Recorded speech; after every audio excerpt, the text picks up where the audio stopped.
Bismillahirrahmanirrahim. Dear students of 9C, Assalamu alaikum. I am your teacher Muhammad Ilyas, and this is our fourth introduction regarding chemistry for Cambridge. Our today's topic is the rate of reactions, and this is from the chapter number 8 according to your book, and topic 6.1 according to CIA syllabus. Dear students, our today's objectives are to understand the effect of concentration, pressure, particle size and temperature on the rates of reactions. We will see how these factors affect the rate of reactions. And then we will try to understand the term catalyst and their effects on the reactions, including the enzymes. Thirdly, we will focus on the pathways with lower activation energies account for the increase in the rate of reactions. And fourthly, the transition elements and their compounds which act as catalysts in a range of industrial processes and including the enzymes as biological catalysts. So students, we are going to start with the concept of the rate of reaction. The rate of reaction is a measure of the speed with which the reactants are converted into products and vice versa. In terms of amount, the rate of reaction is defined as a change in the amount of reactants or products per unit time. The equation shows us the rate of reaction is equal to the change in the amount of the reactants or products of the time taken for this change. Experimentally, we can measure the rate of reaction by monitoring the change in the concentration of one or more reactants or products with time as reaction proceeds. The difference in concentration and the difference in the time determines the rate of reactions. And the difference in concentration we can calculate with moles and the time difference with seconds. There are a few ways to monitor the rate of reaction. First is the formation or disappearance of the precipitates. Dear students, you know that some reactions produces the precipitates. So their formation indicates the rate of reaction. And the change in the color intensity, production of gas, gain or loss of mass of a reaction mixture, change in the pH, and change in the pressure for reactions involving gases. So these are the few points through which we can monitor the rate of reaction. Dear students, the reactions which are commonly used to study the rate of reactions includes the reaction of the suitable metals and their carbonates with dilute acids, and also the reaction of thiosulfate ions with the dilute acids. These are the reactions by which we can study the rate of reactions easily. Now we are going to focus on the factors that affects the rate of reactions. The temperature, concentration or pressure of a reactant, surface area or the particle size, presence or absence of a catalyst. So these are the factors which can affect the rate of reactions. We will see each of these one by one. First of all, the temperature. A graph of time against the concentration of reactants for a reaction carried out at different temperatures. As shown in this graph, shows that the reactions takes place more quickly when the temperature is higher as compared to the reactions where the temperature is low. So you can understand the importance of temperature and the rate of reaction. Now we are moving towards the concentration of products or reactants. This is a graph. The one graph is showing the concentration of A, means the reactants. With the passage of time, the concentration of the reactants gets down.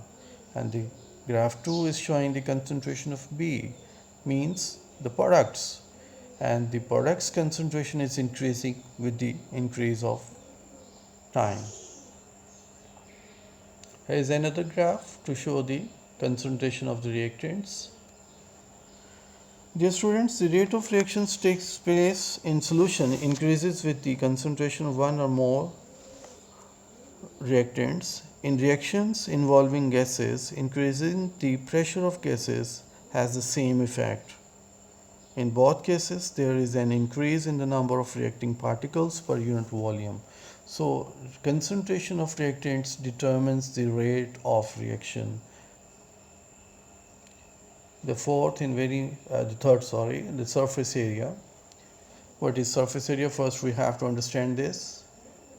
You can see from this diagram that a large cube has low surface area. As we cut down this cube into smaller pieces, the surface area is increasing. If the solid is split into several pieces, the surface area increasing. What effect will this have on the rate of reaction? This means that there is an increased area for the reactants particles to collide with. So as the surface area increases, the rate of collision of the particles with each other is increasing. So the rate of reaction will also increase. The smaller the pieces, the larger the surface area. This means more collisions and the greater chance of a reaction. So after understanding the surface area, now we are going to show you this graph which will shows the effects of the surface area on the rate of reaction. You can see where the surface area is higher, like the powder form, the rate of reaction is much higher. When the surface area is less, like the lumps, the rate of reaction is quite slower than the where the surface area is higher. So surface area is also going to play a very important role on the rate of reactions. Now we are going to focus on the catalyst, the effects of the catalyst on the rate of reaction. First of all, we are going to understand what are catalysts. A catalyst is a chemical that will speed up a reaction without being consumed by the reaction. Now we are going to focus on this graph, which is showing the two types of reactions: uncatalyzed reactions and catalyzed reactions. You can see from this graph, dear students, that the uncatalyzed reactions need more activation energy and the catalyzed reactions need less activation energy. So that clearly shows the reactions which are catalyzed, they are speed up, their rate is much higher than the uncatalyzed reactions. So catalysts are playing very important role in the rate of reaction. From this graph you can easily observe. Dear students, mostly the transition metals and their compounds are being used as a catalyst. They are actually converted into other substances in the reaction and then they convert it back to their original form by the end of the reactions. In this way, they are not consumed and they speed up the reactions. Here are some examples of the transition metals and their compounds and their uses. First of all, the iron. It is used as a catalyst in Haber process for the manufacturing of ammonia. Number 2, the vanadium oxide. It is used as a catalyst in the contact process for manufacturing of sulfuric acid. Platinum, used as a catalyst in making nitric acid. Manganese oxide. This is used for the decomposition of hydrogen peroxide to make oxygen. And the last, the nickel, which was used as a catalyst to manufacture margarine from vegetable oils. So you can see, dear students, from this chart that how transition metals and their compounds are effective as catalysts in different chemical reactions in industries. Beside the catalyst, enzymes are also used in the chemical reactions, specifically in the biochemical reactions which are going on in the living organisms. Dear students, enzymes are basically the biocatalyst. They speed up the biochemical reactions and they are not going to be used in that particular reactions. Here is a graph which shows you the difference between the non-enzyme catalyzed reactions and enzyme catalyzed reactions. You can see from this graph how much speedy reactions with the enzymes and the speed of the biochemical reaction is very less which are not using the enzymes. You can see the difference from this graph very easily. Now we are going to focus on the enzymes. What enzymes are? Enzymes are basically the proteins. They have the active sites, the small part on the enzymes which act as a point of attachment with the substrates. So that point is called the active sites. As I told you, the enzymes are basically the proteins, and they has this ability to combine with the substrates. What are substrates? Substrates are the reactants.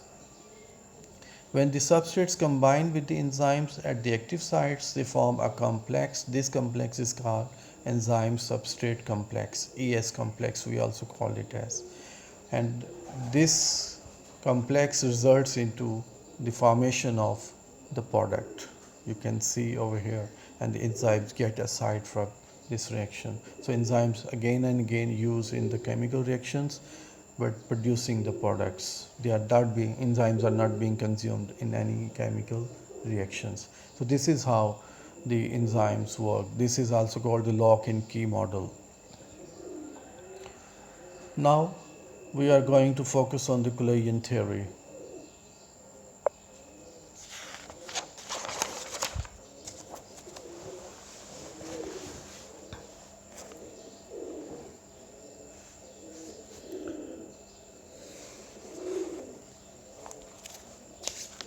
Collision theory explains the reaction rate that depends on the collision between the reacting particles.